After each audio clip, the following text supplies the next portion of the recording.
সবথেকে বড় কষ্ট হইলো আমরা বাংলাদেশে জন্মগ্রহণ করছি।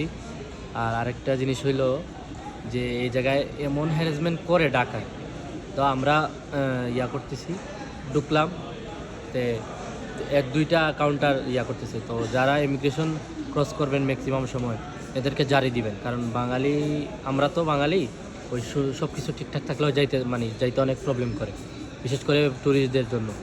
মনে করে ওরা নাকি অনেক বড় লোক, টাকা কিছু ইনকাম করতে পারি, চিপায় নিয়ে যেতে পারি।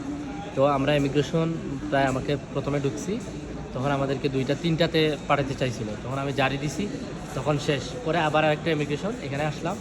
তারপরে আপনার আসার পরে এখানে আরেক 2-5 সময় 10 থেকে 15 মিনিট আমাদেরকে চাইছিল হ্যারাস করতে, পারে নাই, তখনই আমি আবার জারি দিছি। তো এখন আমাদের ফ্লাইট আবার ডিলা, ফ্লাইটটা হয়েছে আপনার 12টায় যাওয়ার কথা ছিল, এটা এখন যাবে সন্ধ্যা 6টা ইয়াতে। চিন্তা করেন, এরা ইমেলও করে নাই, কিচ্ছু করে নাই, বাট ফ্লাইটটা ডিলে করে দিয়েছে। এখন আমরা এয়ারপোর্টে ঘুরতেছি পাগলের মতো।